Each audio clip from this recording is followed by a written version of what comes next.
Muito bem, meus irmãos, graça e paz a todos, né? Ficamos felizes mais uma vez em poder estar reunido com os irmãos para mais um culto, né? E para a gente é sempre uma alegria poder se reunir, porque quando a gente se reúne, a gente se sente como congregação, né? A gente se sente como igreja. E é justamente sobre igreja que a gente planejou falar nesta noite. Existe um versículo na Bíblia muito interessante em que a gente ouve uma expressão de Jesus Cristo quando ele diz: as portas do inferno não prevalecerão contra ela, ou seja, contra a igreja. E nós temos um texto base hoje para falar, que é Mateus capítulo 16, dos versículos 13 ao versículo 19, que diz o seguinte, o texto: E chegando Jesus às partes de Cesareia de Filipe, interrogou os seus discípulos, dizendo: Quem dizem os homens ser o Filho do Homem? E disseram-lhe uns, João Batista, outros, Elias, e outros, Jeremias, ou um dos profetas. Disse-lhes ele: E vós, quem dizeis que eu sou? E Simão Pedro, respondendo, disse-lhe: Tu és o Cristo, o Filho do Deus vivo. E Jesus, respondendo, disse: Bem-aventurado és tu, Simão Bar-Jonas, porque tu não revelou a carne e o sangue, mas meu Pai que está nos céus. Pois também eu te digo que tu és Pedro, e sobre esta pedra edificarei a minha igreja. E as portas do inferno não prevalecerão contra ela. E eu te darei as chaves do reino dos céus. E tudo que ligares na terra será ligado nos céus, e tudo que desligares na terra será desligado nos céus. Meus amados, nós vemos nesse trecho da palavra de Deus uma informação bastante pertinente, bastante destacada, de um grau de importância muito grande, que é a identificação de Jesus Cristo e a consequência dessa identificação. Então, Jesus ali indaga aos seus discípulos, buscando saber deles e das pessoas que o conheciam, qual era a identificação que se fazia deles, né? Quem dizem os homens ser o Filho do Homem? E aí alguns acreditavam que ele podia ser João Batista. E é curioso, né? Porque João Batista foi contemporâneo de Jesus Cristo, mas algumas pessoas talvez ali não conhecessem bem e até confundissem com o falecido João Batista a pessoa do Cristo. Outros Elias, porque existia uma promessa que Elias viria, né? Primeiro, então algumas pessoas talvez acreditassem na ressurreição de Elias, na volta de Elias naqueles tempos, e outro Jeremias ou um dos profetas. Quer dizer, se acreditava na possibilidade, através de ressurreição, de que aqueles homens pudessem voltar para talvez fazer uma restauração em Israel, para talvez trazer Israel novamente, vamos assim dizer, a sua antiga glória como nação, visto que a época em que Cristo veio, Israel estava sob o domínio romano, e que antes de Roma estava sob o domínio dos gregos, e antes dos persas, e antes dos assírios, antes dos babilônios. Pela desobediência, Israel passou por tantas, né, situações de vassalagem, vamos assim dizer, de estar em sua terra, mas não ter totalmente ou plenamente, ou a liberdade plena para fazer as coisas que podia fazer. Mas Simão Pedro, né, porque aí Jesus indaga, isso era o que diziam os outros, né, João Batista, Elias, e aí Jesus diz, e vocês, o que dizem de mim, né, acerca de quem eu sou? E aí Simão Pedro, ele toma a palavra, né, e diz: Tu és o Cristo, o Filho do Deus vivo. Essa revelação dada por Deus, né? E o próprio Jesus diz isso, né? Dada por Deus a Pedro, ela traz em seu conteúdo algo que mudou ou muda a história. Tanto que hoje, né, se fala em antes de Cristo e depois de Cristo, e em alguns países antes da Era Comum e depois da Era Comum, que é o reconhecimento daquele que estava ali fazendo a pergunta como o Cristo, o Filho do Deus vivo. Então, nós vemos que a história ali muda, porque Deus envia a seu próprio Filho, gerado no ventre de uma mulher virgem chamada Maria, para anunciar a palavra de Deus, não mais, vamos assim dizer, na frieza da letra, como antes acontecia, em que, inclusive, as pessoas interpretavam, muitas vezes, de forma fria, né? De forma legalista. Mas agora Jesus vem e se apresenta como Cristo, Filho de Deus. Mas essa expressão, o Cristo, o Filho de Deus, vai servir de uma base para a construção de uma congregação. E é por isso que Jesus, no versículo 17 de Mateus capítulo 16, diz: E respondendo, Jesus disse-lhe: Bem-aventurado és tu, Simão Barjonas, porque não te revelou a carne e o sangue. Quer dizer, Simão não disse isso propriamente de si mesmo, ou das circunstâncias acontecidas, né? Mas meu Pai que está nos céus. Quer dizer, Deus, através do seu Espírito, fez com que Pedro reconhecesse ali, naquele homem, o próprio Cristo, o próprio ungido de Deus, o Filho do Deus vivo. No versículo 18, aí vem um versículo que muitas vezes é confundido, é comentado, é interpretado de forma diversa. Mas o que nós lemos é: Pois também eu te digo que tu és Pedro, e sobre esta pedra edificarei a minha igreja. Então, Simão passa a ser chamado de Pedro, e no trocadilho Jesus diz: sobre esta pedra edificarei a minha igreja. E alguns acreditam que a pedra em que a igreja seria edificada é Cristo, mas nós acreditamos que a pedra em que a igreja é edificada é na expressão contida do versículo 16. Tu és o Cristo, o Filho de Deus vivo. Então, esta é a pedra. Até porque Jesus é reconhecido como a principal pedra de esquina. Então, ele é o fundamento, né? Não seria possível nós termos em um discípulo de Cristo a construção da própria igreja de Deus e da própria igreja de Cristo. Ela realmente precisa ser fundada, estabelecida, né? Enraigada, edificada no próprio Cristo. Então, é por isso que a expressão sobre esta pedra certamente refere-se à expressão o Cristo, o Filho do Deus vivo.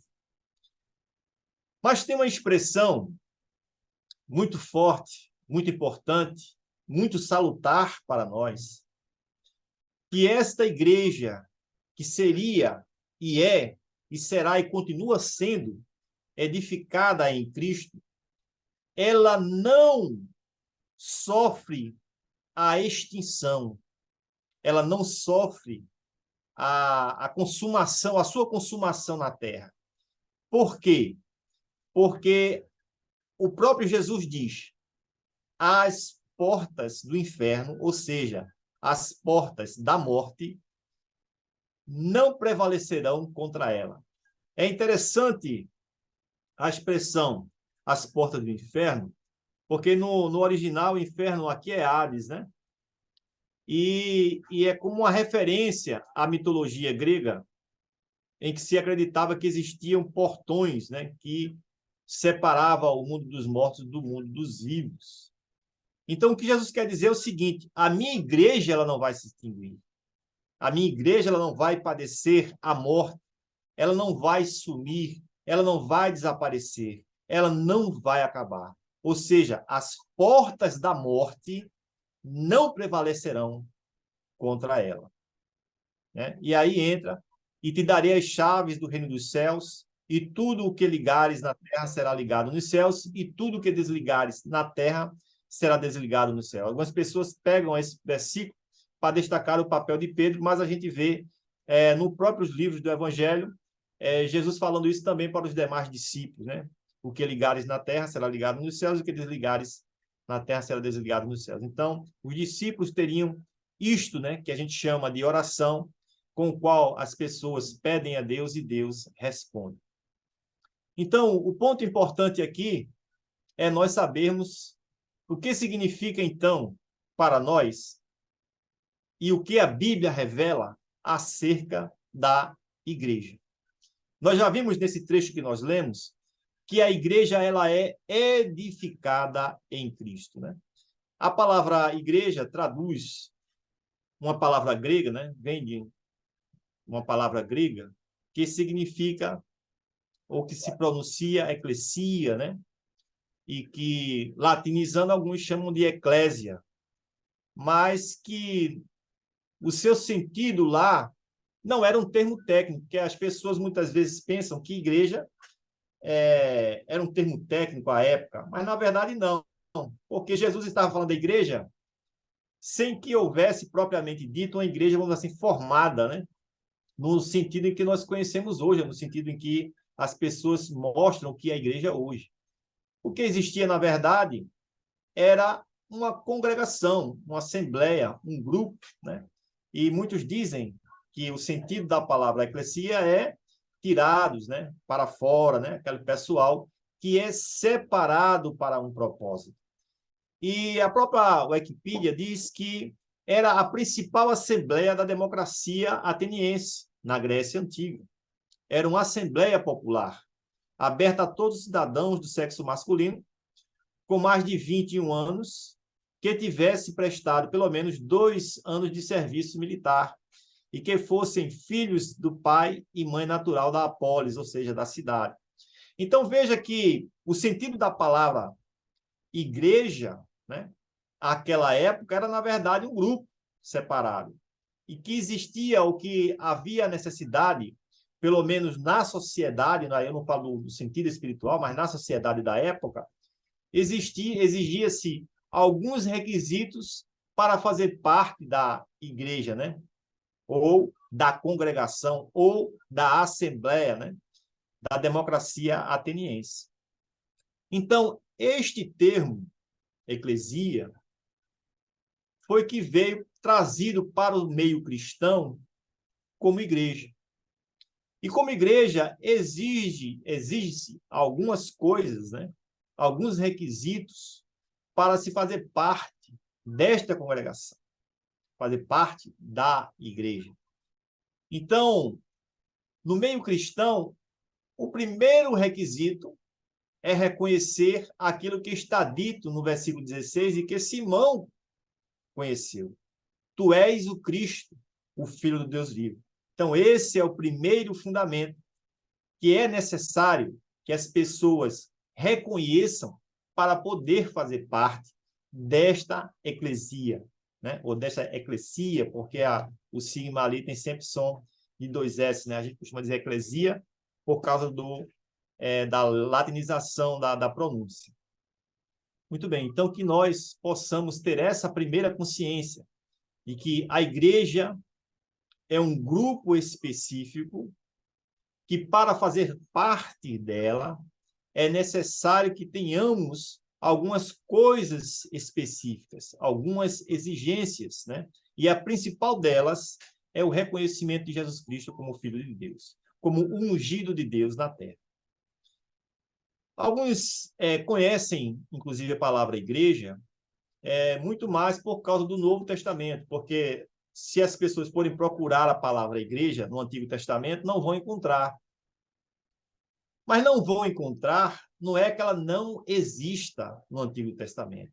É porque os tradutores preferiram traduzir diferentemente o mesmo termo que ocorre no Antigo Testamento do Novo Testamento. Se nós pegarmos, por exemplo, a Septuaginta, e o que é a Septuaginta? A Septuaginta é a versão grega do Antigo Testamento, que originalmente foi escrita em hebraico. Então, se nós pegarmos a Septuaginta, nós vamos encontrar a palavra eclesia lá.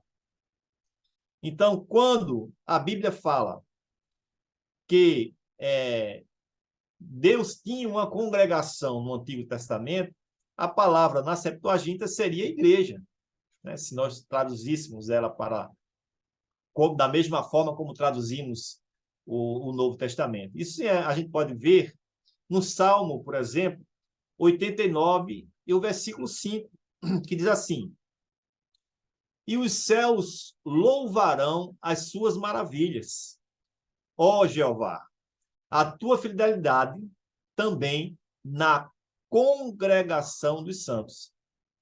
Então, congregação dos santos, a palavra congregação é a mesma que o Novo Testamento, os tradutores colocaram igreja. Então, a gente poderia parafrasear aqui o Salmo 89 e dizer a tua fidelidade também na igreja dos santos, né? Então, a palavra igreja que nós usamos hoje, ela pode ser entendida como congregação. Nós poderemos entender assim. E aí nós, quando entendemos a palavra igreja como congregação, a gente então consegue tirar aqueles rótulos. Nós encontramos tantos rótulos de igreja hoje, na verdade, dos mais diversos nomes, com as mais diversas variações, mas quando nós olhamos só para a Bíblia, nós vamos perceber que não existem rótulos ou placas de igreja na Bíblia. A única coisa que os cristãos ou os discípulos da época, os seguidores de Cristo, foram reconhecidos foi com o termo cristão, porque cristão é aquele que segue a Cristo. Então, a igreja ela não tem necessariamente um nome de identidade, como as pessoas hoje fazem. Mais importante do que qualquer nome é ter o reconhecimento ou o conhecimento daquilo que está dito em Mateus capítulo 16 e o versículo 16. Isso faz toda a diferença para aquele que realmente quer seguir a Cristo. Então, que nós tenhamos essa consciência. Muito bem. Então, a igreja também é chamada de igreja de Cristo, né? Porque ele diz, sobre esta pedra edificarei a minha igreja, mas nós vamos encontrar a expressão igreja de Deus. E as pessoas talvez se perguntem, a congregação é de Deus ou a congregação é de Cristo? E aí, alguns, talvez, das linhas que não são unitarianas vão entender que significa do mesmo ser, quando necessariamente isso não condiciona, né? Não é condicionado pela palavra de Deus. A palavra de Deus diz, inclusive, de forma diferente. Vamos ver? 1 Coríntios, no capítulo 1 e o versículo 2, diz assim: a igreja de Deus que está em Corinto, aos santificados em Cristo Jesus, chamados santos, com todos os que em todo lugar invocam o nome de nosso Senhor Jesus Cristo, Senhor deles e nosso.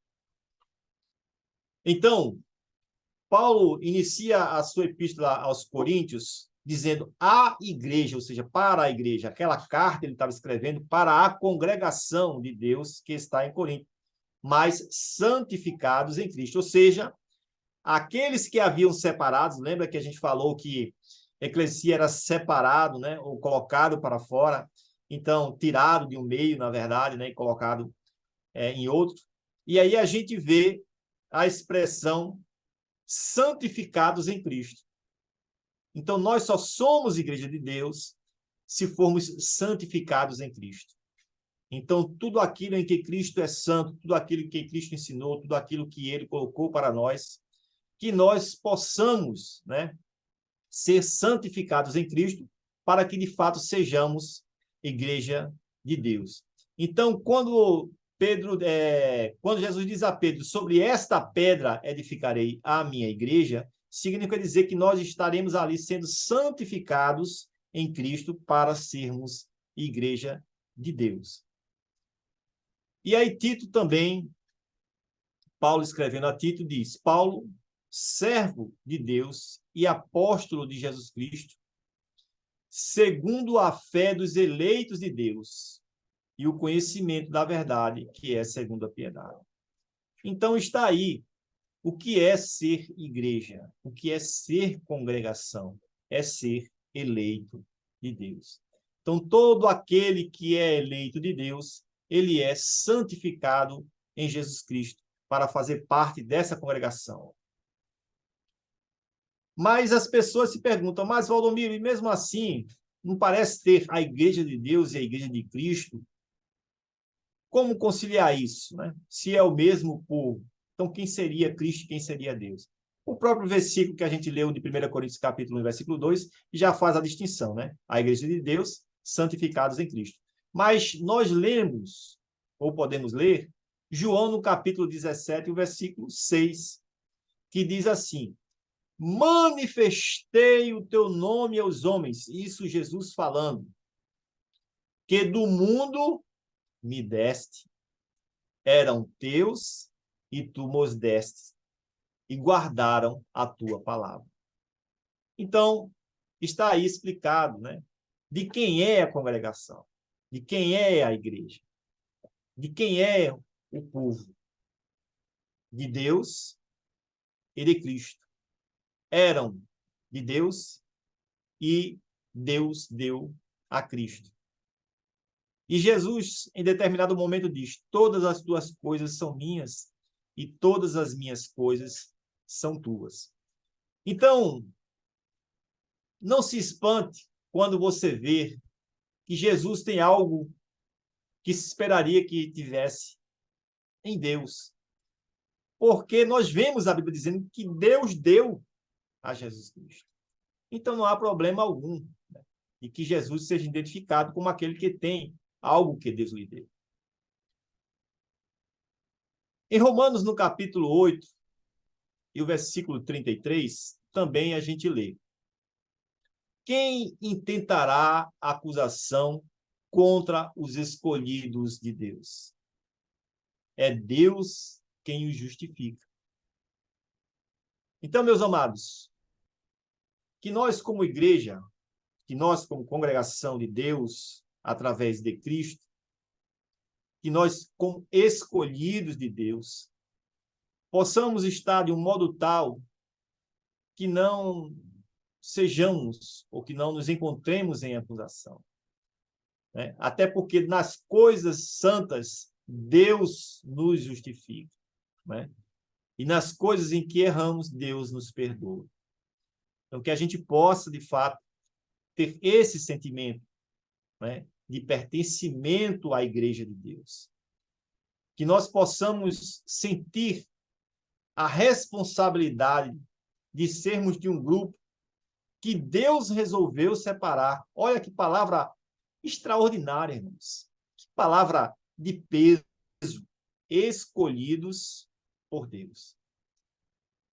Então, que nós possamos, de fato, agradecer a Deus por Ele haver nos escolhido. Evidentemente, escolhido enquanto congregação e enquanto povo, e esse chamado é feito para nós, né?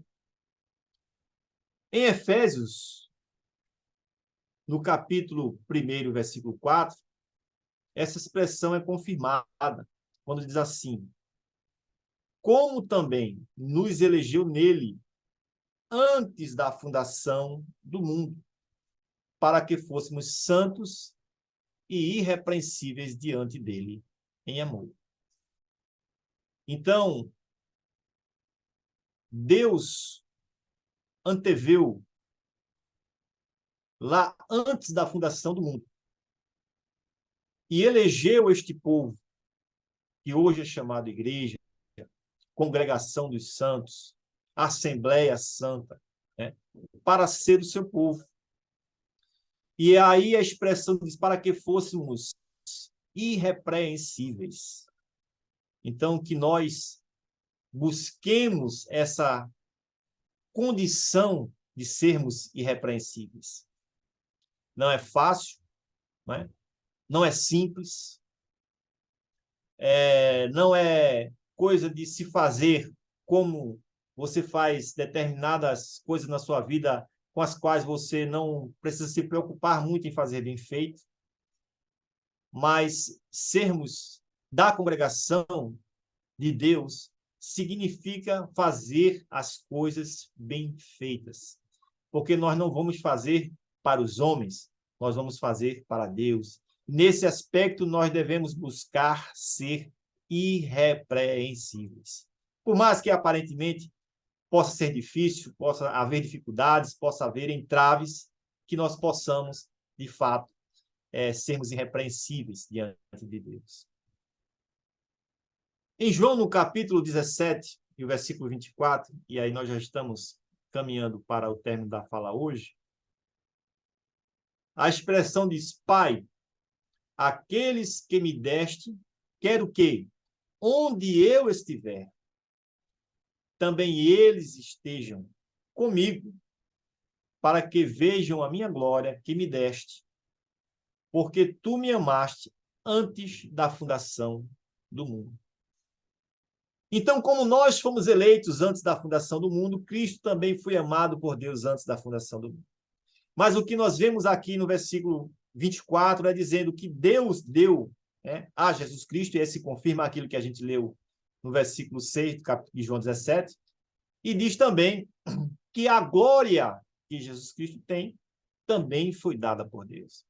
Então, Jesus recebe tudo do Pai, recebe a nós, enquanto congregação, e recebe a glória também enquanto poder. Então, que nós, amados irmãos, tenhamos essa consciência, né? Que nós fomos eleitos, e aí digo nós enquanto congregação, eleitos por Deus em Cristo. E isso, meus amados, enseja uma grande responsabilidade, porque precisamos ser igreja com tudo aquilo que implica ser igreja. E nos próximos estudos, nós vamos continuar falando um pouco sobre isso. O que é ser igreja de Deus, quais são as implicações e todos os desdobramentos, o que significa ser igreja. Então, meus amados, que Deus nos abençoe, que Deus nos ajude, que Deus continue nos iluminando e que nós possamos, a cada dia, sentirmos-nos como igreja de Deus. Deus abençoe.